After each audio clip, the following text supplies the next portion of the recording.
पंजाब के मुख्यमंत्री श्रीमान प्रकाश सिंह जी बादल,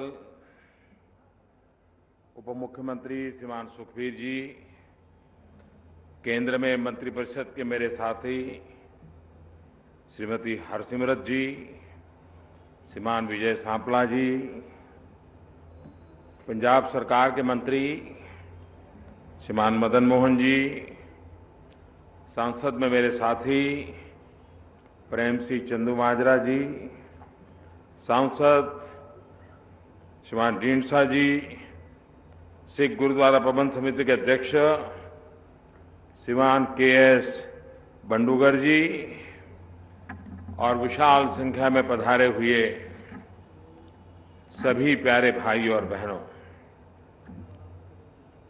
गुरु गोविंद सिंह जी महाराज की कर्मभूमि ਅਤੇ खालसे दी जन्मभूमि से आनंदपुर साहिब विखे हो रहे इस कार्यक्रम बीच आईया सारिया साध संगतां नूं फतेह अर्ज करदा हां।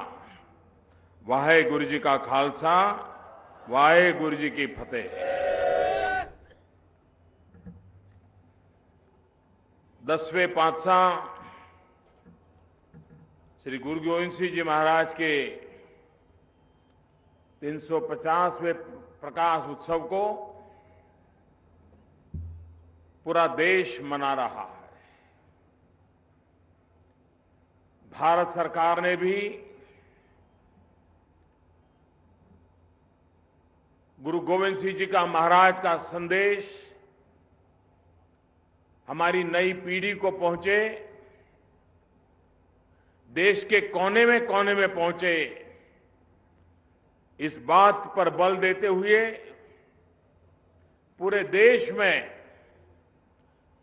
सरकार की तरफ से भी 350वां प्रकाश पर्व मनाने का तय किया है। आने वाले दिनों में पटना साहिब में भी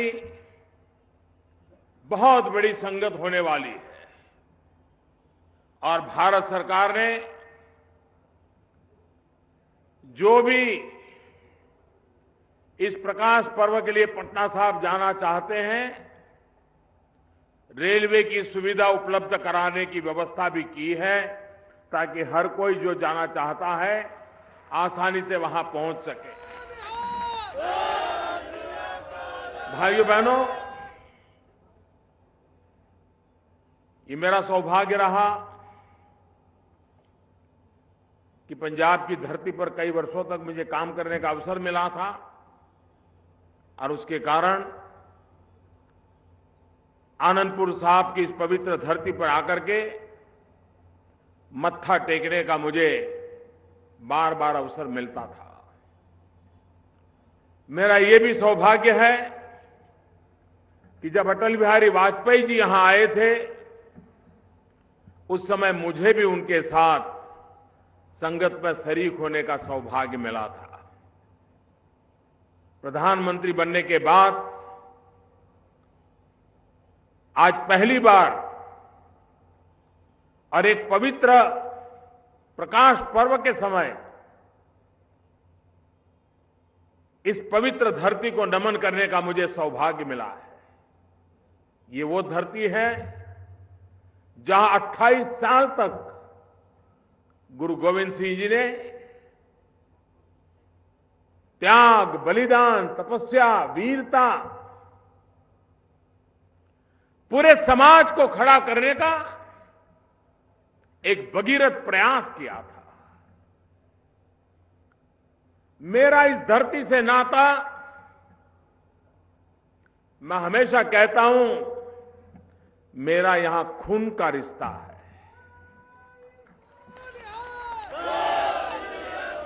खून का रिश्ता इसलिए है कि मेरा जन्म गुजरात की धरती पर हुआ,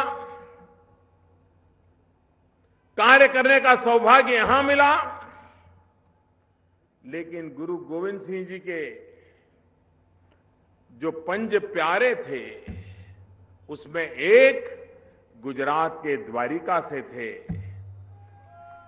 और इसलिए और जैसा अभी बादल साहब बता रहे थे, देश की एकता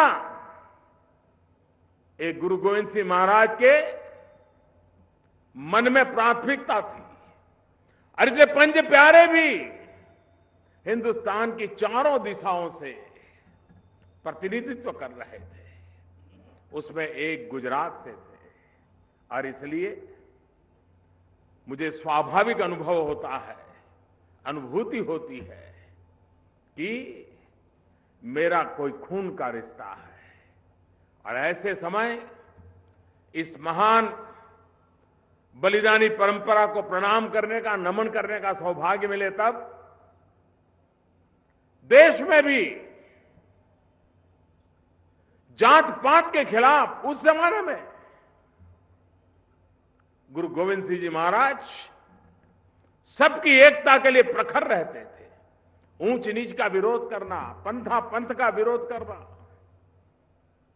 सबको एक साथ चलने का, मानस को मानस के रूप में मानने का, ये महान परंपरा उन्होंने जी करके दिखाई थी। उस कालखंड को देखें,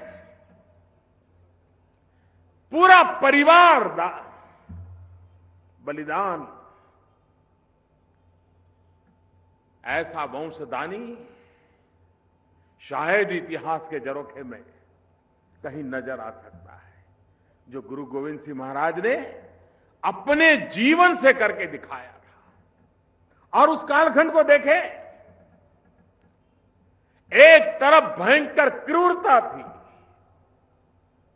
जुल्म थे, अत्याचार थे। गुरु गोविंद सिंह महाराज का मार्ग एक तरफ क्रूरता तो दूसरी तरफ वीरता का था। उन्होंने वीरता का मार्ग लिया, जन सामान्य में वीरता पैदा करने का प्रयास किया। क्रूरता का मुकाबला क्रूरता से नहीं, क्रूरता का मुकाबला वीरता से करने का संदेश गुरु गोविंद सिंह महाराज ने दिया। आज जब देश की एकता, अखंडता, शांति, एकता, सद्भाव, इस मंत्र को हमें जीना भी है और नई पीढ़ी को जीने के लिए प्रेरित भी करना है। बिखराव करने वाले लोगों की संख्या कम नहीं होती, लेकिन एकता करने वालों का ताकत भी अनेक गुना होता है। ये महान परंपरा हमें एकता का मार्ग दिखाती है, सद्भावना का मार्ग दिखाती है, सेवा का रास्ता बताती है।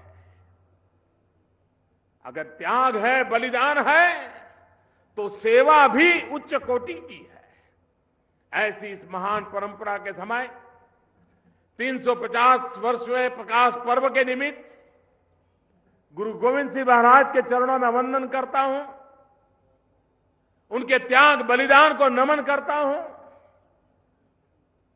और पूरा देश, आने वाली पीढ़ियां इन महापुरुषों के वचनों को जाने, समझे, जीने का प्रयास करे। इसके लिए इस प्रकाश पर्व हमें नित्य निरंतर प्रकाश देता रहे। इसी एक प्रार्थना के साथ मुझे संगत के बीच आने का अवसर मिला। गुरु ग्रंथ साहब का सामने मत्था टेकने का सौभाग्य मिला। आप सबने मेरा स्वागत सम्मान किया। आप सबका मैं हृदय से अभिनंदन करता हूं, आभार व्यक्त करता हूं। वाहेगुरु जी का खालसा, वाहेगुरु जी की फतेह।